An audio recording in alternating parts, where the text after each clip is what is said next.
নমস্কার, আমি ইমতিয়াজ। আজ আমরা আলোচনা করব সাঁওতাল বিদ্রোহের বেশ কিছু গুরুত্বপূর্ণ প্রশ্ন নিয়ে। যে প্রশ্নগুলি সাধারণত এসএসসি, এসএলএসটি ইন্টারভিউয়ের জন্য জেনে যাওয়া ভালো। যদি সাঁওতাল বিদ্রোহ থেকে প্রশ্ন করা হয় বা সাঁওতাল বিদ্রোহ ডেমো দেওয়ার পর কীরকম প্রশ্ন হতে পারে, সেই বিষয়গুলি আজকে আমরা দেখব। প্রথমেই আমরা বেসিক এবং ফ্যাকচুয়াল কিছু কোশ্চেন দেখব। বিশেষ করে সাঁওতাল বিদ্রোহ কোন সময়কালে হয়েছিল, কতদিন স্থায়ী হয়েছিল, বিদ্রোহের সূচনা কোথায় হয়েছিল এবং এটি বর্তমানে কোন রাজ্যের অন্তর্গত, এগুলি আমাদের দেখতে হবে।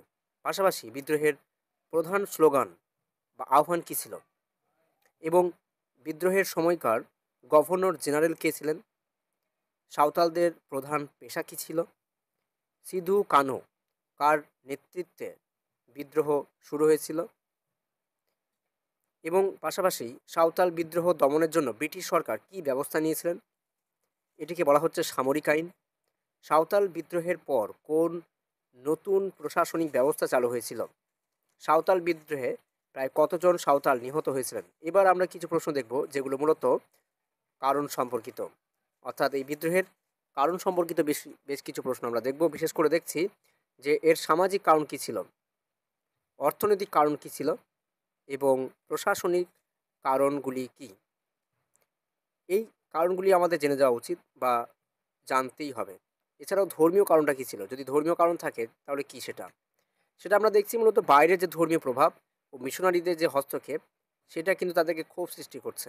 এবার আমরা nature and course of the rebellion সম্পর্কে জানবো, অর্থাৎ সাঁওতাল বিদ্রোহের প্রকৃতিটা কী, এটা একটা উপজাতি বিদ্রোহ নাকি একটা সশস্ত্র কৃষক বিদ্রোহ, এই বিষয়টি আমাদের জানতে হবে। বিদ্রোহের মূলত কোন কোন অস্ত্রগুলি ব্যবহার করা হয়েছিল এবং ব্রিটিশদের দমননীতির বৈশিষ্ট্য কী ছিল, বিদ্রোহ কিভাবে ছড়িয়ে পড়েছিল, অর্থাৎ কোন কোন অঞ্চলে ছড়িয়ে পড়ছে, এটাও আমাদের কিন্তু জানতে হবে। এবার আমরা দেখব পরিণতি কী হচ্ছে এবং তার গুরুত্ব কোথায়, সাঁওতাল বিদ্রোহের রাজনৈতিক প্রভাব কী ছিল এবং এর অর্থনৈতিক দিক থেকে এর প্রভাব কী পড়েছিল। মহাজন জমিদারদের প্রভাব কিছুটা হ্রাস পেয়েছিল অবশ্যই, সেটা আমরা দেখছি। জাতীয়তাবাদী বিষয়টিকে প্রভাবিত করেছিল কিনা, অবশ্যই করেছিল।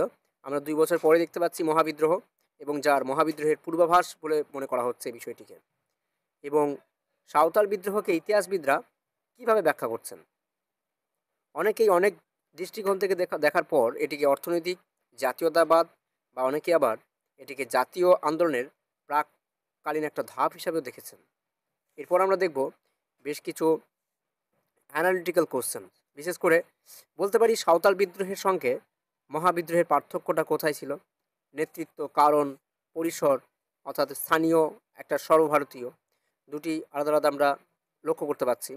এছাড়াও প্রশ্ন হতে পারে যে বিদ্রোহে সিধু কানহুর ভূমিকা ব্যাখ্যা কী ছিল, সাঁওতাল বিদ্রোহকে একটি প্ল্যানেট রেভলিউশন, একটা পরিকল্পনা বিদ্রোহ বলা যেতে পারে কিনা, বা পরবর্তী আমাদের বেশ কিছু র্যাপিড ফায়ার রয়েছে যেগুলো কিন্তু এই সম্পর্কিত যদি আমি ডেমো তৈরি করি, তা সেই ডেমো তৈরি করতে গিয়ে এই বিষয়গুলোকে আমাকে জোর দিতে হবে। সেগুলি কি, হুল শব্দ, হুল শব্দের অর্থ কী এবং স্পষ্টভাবে এটা কিন্তু উচ্চারণ করতে হবে।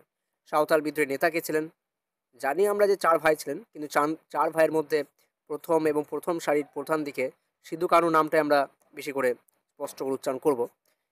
এর পাশাপাশি আমরা একটা বিষয় বলে রাখি যে আমাদের রাজ্যে পশ্চিমবঙ্গের মধ্যে কোথায় সিধু কানু বলে একটা ইউনিভার্সিটি রয়েছে, সেটি কোন জেলায় রয়েছে, এটা কিন্তু আপনারা দেখে যাবেন। এছাড়াও আমাদের জানতে হবে সাল সম্পর্কিত গুরুত্ব বেশি দিতে হবে, স্থান, নিহতের সংখ্যা এবং যে নতুন জেলা তৈরি হয়েছিল, শাসক কে ছিলেন এবং দমন করা হয়েছিল কোন আইনের ভিত্তিতে। আরও একটা বিষয়, 1855 সালে অ্যাক্ট 37, 1855 এটা পাস করা হয়েছিল এবং যার ভিত্তিতে সান্তাল পরগনাস কিন্তু জেলা গঠন করা হয়েছিল। এবং 1856 সালের দিকে আমরা দেখছি সান্তাল পরগনাস টেনান্সি অ্যাক্ট কিন্তু এর ভিত্তিতে উপজাতিদের যে জমি হস্তান্তরের উপর বিষয় সীমাবদ্ধতা আরোপ করা হয়েছিল। এবং এছাড়াও আরও বেশ কিছু আমরা দেখছি যে সাঁওতাল বিদ্রোহকে মূলত আফ্রিকা এবং দক্ষিণ আফ্রিকায় যে ট্রাইবাল রিভোল্টসগুলো হচ্ছিল তার সঙ্গেও কিন্তু তুলনা করা হয়েছে। এবং প্রতি বছর 30 জুন এই হুল দিবস কিন্তু পালন করা হয়। এই জিনিসটা আমাদের দেখতে হবে যে সাধারণত যে সাঁওতাল বিদ্রোহ হচ্ছে এবং যে হুল বলছি আমরা, এটার জন্য কিন্তু 30 জুন কিন্তু পালন করা হয়েছে। এবার আপনাকে প্রশ্ন করতেই পারে যে সাঁওতাল বিদ্রোহ আপনি যে পড়েছেন তা মূলত কোন গ্রন্থগুলি থেকে পড়েছেন?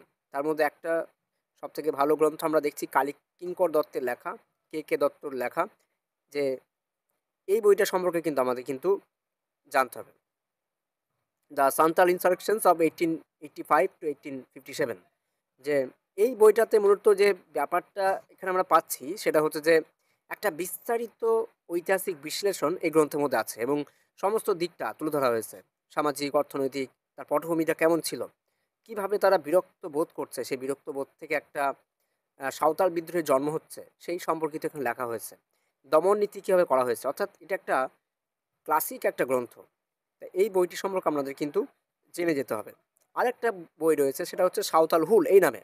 সেটা যিনি লিখছেন তার নাম হচ্ছে ধীরেন্দ্রনাথ বাস্কে, এবং বাংলা ভাষায় লেখা প্রথমবারের মতো এটা একটা বই, যেখানে কিন্তু খুব সহজ সরল ভাষা এবং খুব সুন্দর করে কিন্তু লেখা রয়েছে সাঁওতাল বিদ্রোহের বিস্তারিত একটা ইতিহাস সেখানে দেওয়া রয়েছে, এবং কিভাবে যে গণসংগ্রামী চরিত্র হয়ে উঠছে এই আদিবাসীরা, তাদেরকে কীভাবে শোষণ করা হয়েছে সেই সম্পর্কিত বিভিন্ন কথা আমরা এই গ্রন্থ থেকে পাচ্ছি। তাহলে সাঁওতাল বিদ্রোহ সম্পর্কে যারা ডেমো তৈরি করবেন ভাবছেন, তাহলে যথেষ্ট হবে এই পিডিএফটি আপনাদের জন্য হেল্পফুল হবে। আজ এই পর্যন্ত, দেখা হবে পরের ভিডিওতে। ধন্যবাদ।